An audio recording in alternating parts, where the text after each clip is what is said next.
July 3rd, Paddy Day or Ropai Jatra, special meal of Dahi Chiura Shanker Singh. Farmers are excited after the monsoon arrived 8 days earlier than usual this year. Nepal's economic prosperity is closely linked to the monsoon. Nearly two-thirds of arable land lacks good sources of irrigation, and Nepal's 4.85 trillion rupees economy, which is dependent on agriculture, is dependent on rainwater. Chemical fertilizer, an important agricultural input, was not readily available.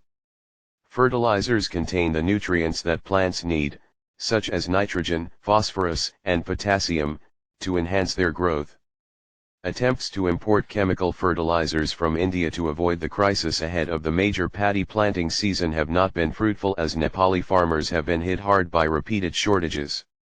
The Ministry of Agriculture had demanded 60,000 tons of urea and 20,000 tons of diammonium phosphate, DAP, to prevent manure crisis during the paddy planting season. Agriculture is the mainstay of Nepal's economy, employing about 60% of the total workforce and contributing 25.83% to the national economy. The government was in Plan B to bring manure from other countries if the expected transportation from India could not be done. But no concrete development took place. Nepal's paddy production is estimated to have declined by about 500,000 tons this year due to floods caused by incessant rains in October last year. According to the Ministry of Agriculture and Livestock Development, paddy production has decreased by 491,085 tons this year as compared to 56.21 lakh tons last year. The unseasonal heavy rains have mainly affected large areas of rice in Lumbini and the far western states. Records show that the production of food crops in the far western states declined by 31.49%.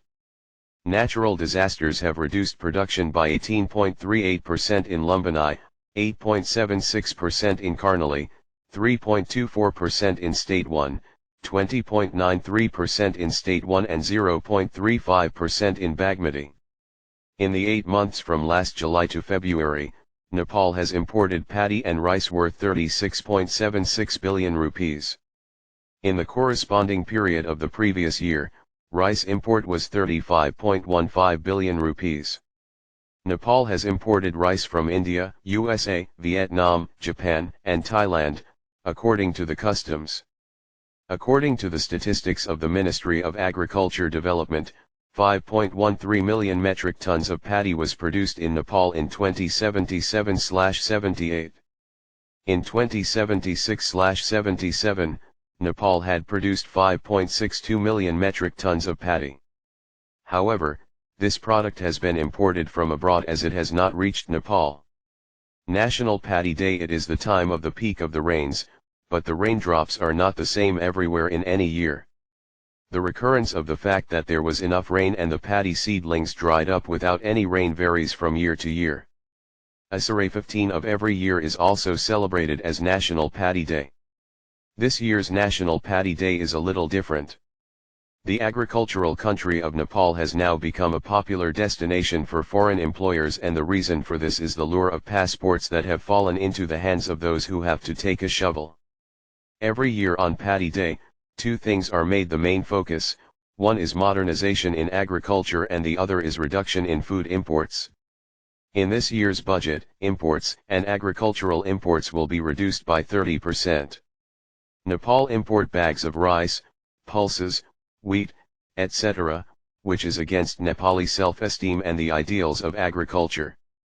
Productivity and progeny are hidden to the depths of our soil and river water density. Although data shows that irrigation facilities are available in only 21% of the total area under paddy cultivation in Nepal, other lands are not unfavorable due to rainwater and moist soil. Now, on the National Paddy Day, Nepalis need a determination towards agriculture.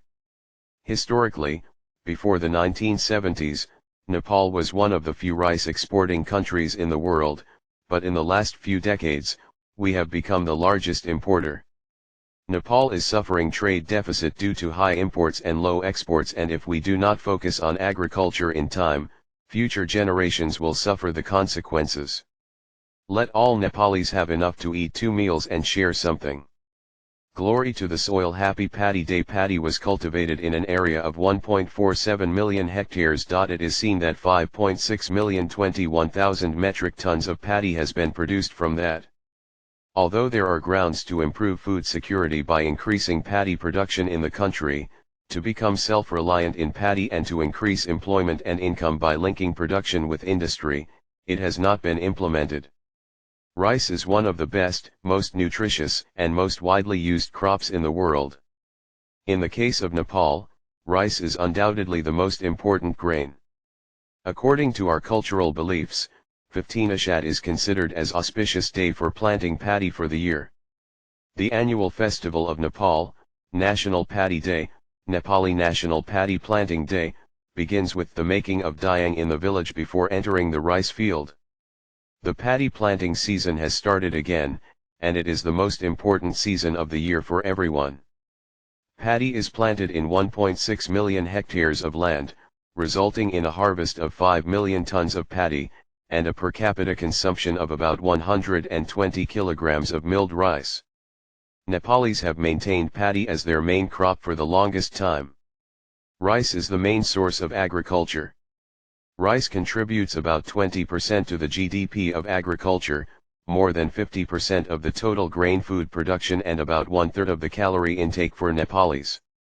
Farmers across the country harvest maize and other crops in their fields to plant paddy on time. Not all is well in the business of paddy sowing, as the country uniting around paddy has ignored the obstruction of paddy farmers. It all starts with sluggishness on the part of the government. With the timely purchase of much-needed chemical fertilizers, compulsory institutions are always seen as slow-moving institutions, and farmers are left with few options but are forced to buy fertilizers at exorbitant prices or cultivate them without making full use of them. But the problem faced only by the paddy farmers due to lack of fertilizer has not been solved. Large tracts of land traditionally used for paddy production are declining due to rapid urbanization. After many hectares of land, it continues to be turned into a housing colony. Apartment buildings are being built on paddy growing land. As a result, formerly green golden paddy fields have now been turned into ugly concrete jungles. Traditional estimates have shown that urbanization of paddy land has damaged about 100,000 hectares of land in the last decade. Nepal fell from the highest paddy production in South Asia in the 1960s to its lowest today. The loss is ours. We have not been able to sustain our rice as a rice-loving country. With a little help from the government, farmers are looking for alternatives to abandon paddy farming altogether. It is high time that governments at all levels need to work together to help paddy regain its lost significance. Descriptive greetings in Nepal: have you eaten rice? If there is no concrete action plan in time, its importance will be completely lost. Paddy is planted on 1.6 million hectares of land across Nepal, and is a major source of income for 60% of the population. Most of the country's economic growth is determined by paddy production, as many Nepalis depend on agriculture for their livelihood. Last year, farmers suffered huge losses due to lack of fertilizer during the major planting period. There were sporadic shortages due to supply chain disruptions. But now it seems that this mistake has been resolved. Many farmers in the plains go to the markets near the southern border to buy restricted fertilizers, as there is a huge gap between supply and demand. According to the Ministry of Agriculture, the official import is less than the annual demand for chemical fertilizers. After the 15th of Asar, the clouds are fully mature and they are raining streams of water. This may be the reason why the 15th of Asar is considered as the National Paddy Day. Various exciting and popular songs have been written and sung on the surrounding of ashadh for generations. Since such songs are sung while planting paddy, it is sung in a simple and slow manner, so that the working farmers can forget their fatigue and work for a long time.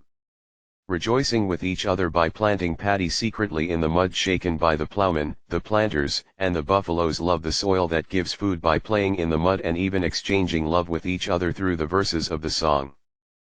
Paddy Day has been celebrated on 15th of Asar every year since 2060 BS. If you eat yogurt and beaten rice, Chiura, when you have diarrhea, it works as a medicine. That is why the culture of eating curd Chiura has taken a big shape in Nepali culture. Thus, Asar 15 has become a national cultural festival in Nepali society. It is believed that if paddy is sown in this way, it will produce mangoes from the field.